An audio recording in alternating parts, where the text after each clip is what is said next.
The New York Times reports Russia has reactivated its online bots as part of an effort to influence the midterms. CBS News cybersecurity expert Chris Krebs spoke with Margaret Brennan on Face the Nation about the threats from malicious foreign actors. Let's listen. We've seen reports lately of Russia, China, and Iran back at their old tricks, and it is going to create a very chaotic environment. They recognize that political discourse is very divisive here in the U.S., and they have more opportunities, probably than ever before, to continue to undermine confidence.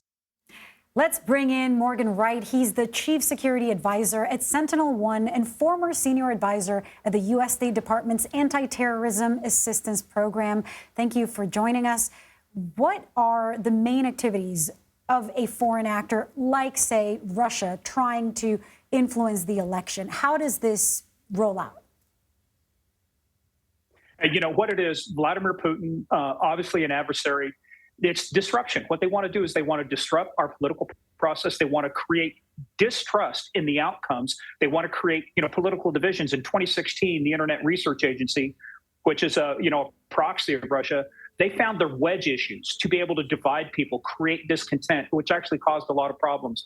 So they want to keep it just at the level below of where it's like full out interference. They want to maintain that influence, but it's really to divide us, and it's to cause distrust in the outcome of the election, whether it's a technical issue or whether it's a vote issue. And the type of thing that we're familiar with is when they kind of employ people to run bots, and those bots specifically push divisive issues in the country that we know, separate people. But considering that that's just one aspect of what an adversary may do, what steps could federal, state, and local governments take then to ensure that data is clear and that everyone's vote is safe? Because that's much more of a technical question. Well, you just had Chris Krebs on there. Chris used to be the director of CISA, the Cybersecurity and Infrastructure Security Agency. I know Chris. The federal government, CISA, has these things called the Multi-State Information Sharing Analysis Centers, the Election Infrastructure, ISAC.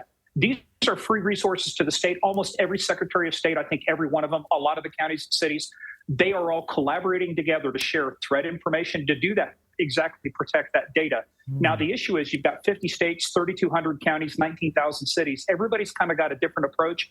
All it takes is one intrusion into a key critical area like a county in Ohio or a city in Illinois to affect those results. So it's one of those things is we have to be right all the time. They only got to be lucky once, but protecting the data, that's one of the most important things because that's where the trust comes in. Can we audit the results? Can we have belief in that the vote that was cast is actually the one that was recorded? So I think that's one of the key issues when you talk about Errol, about the data. We've got to be able to protect the process from the collection of the vote all the way up to it's recorded and the results are reported.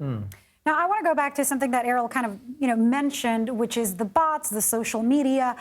Let's address the giant blue bird in the room. Twitter now has a new owner, and about half of its former staff is gone. There are concerns about, neutrality, free speech, about the blue check and credibility and the fact that it's going to be sold and bought by anyone. How concerned are you that Twitter and other social media platforms aren't prepared or even willing to counter foreign influence? Let me give you an example. Russia's been at this business for over 100 years. They created the first true intelligence organization called the Cheka in 1917. So when the elections came around in 2016, it wasn't a fair fight between Facebook and them. Look, whether Elon Musk bought it or didn't buy it, Twitter was always going to be an avenue attack. Facebook, Snap. You've got TikTok now, owned by China, ByteDance, Tencent. There are all of these issues. What happens is just as we think we've got something figured out, they're already planning on the next campaign the next year because we have elections, major elections every 2 years. So it's not just this election, it's this election plus the next one. So every time we figure out a countermeasure, they come up with a new measure. So we're constantly, it's very tough for us to be ahead of them.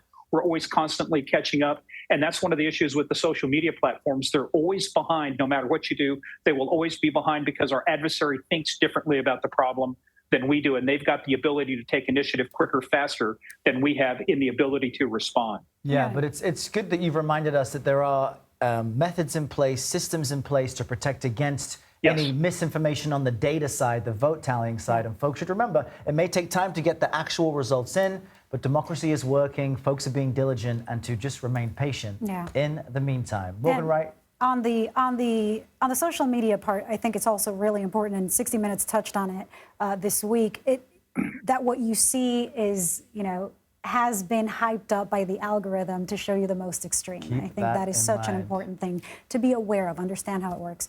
Anyway, Morgan Wright, thank you. Thank you, Morgan. You bet.